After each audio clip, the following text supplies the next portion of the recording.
ধরো একদিন রাত্রে হচ্ছে তুমি যারই নক দিচ্ছ সেই রিপ্লাই দিচ্ছে এবং তার সাথে হচ্ছে ঘটাঘট ঘটাঘট ঘটাঘট চ্যাট হচ্ছে এবং মানে সেই লেভেলে চলে যাচ্ছে। তুমি তো হচ্ছে ৩-৪ জনের সাথে জমায় ফেলে খুশিতে আরামসে ঘুমায় পড়ছো। সকালে ঘুমের থেকে উঠে দেখো মোবাইলটা আর অন হয় না। অন হয় না তো অন হয় না, ওটা ঝাঁকি দাও, নাড়া দাও, চাইলের ভিতরে ঢুকাও, কোনোভাবেই অন হচ্ছে না। মেকানিকের কাছে নিয়ে গেছো, তাতেও কোনো লাভ হচ্ছে না। কি হইলো? তুমি নিজেও বুঝতে পারতেছো না, বেটা বুঝতেছে না, বলছো ভাই আপনার মোবাইল আর কাজ করবে না।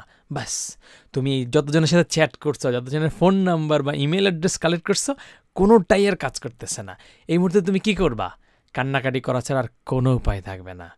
একইভাবে তুমি এই যে ওয়েবসাইট বানাচ্ছ বা HTML CSS শিখতেছ, কিছুক্ষণ পরে তুমি ওয়েবসাইট বানাবা, এটাকে ডিপ্লয় করবা, হুট করে তোমার যদি কম্পিউটার নষ্ট হয়ে যায়, তাহলে তুমি কি করবা? তোমার যত জ্ঞান নলেজ আছে সব তো পানিতে ভেসে যাবে।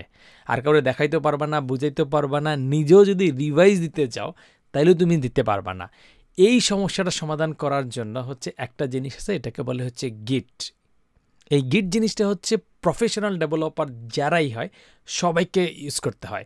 সেটা সে ওয়েব ডেভেলপার হোক, সে front end back end, Python, Java, হাবি জাবি, PHP যেটা ইউজ করুক না কেন, তাকে এটা ইউজ করতেই হয়।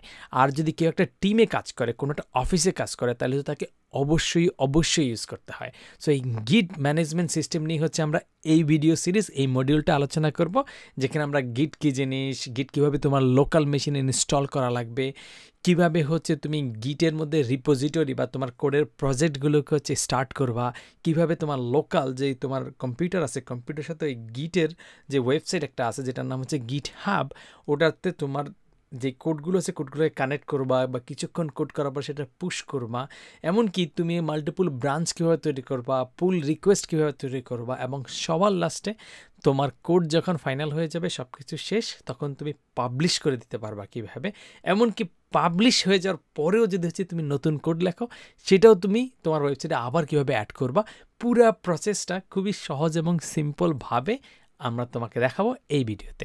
সো পরবর্তী ভিডিওতে দেখা হবে গিট নিয়ে আরেকটু বিস্তারিত আলোচনার জন্য।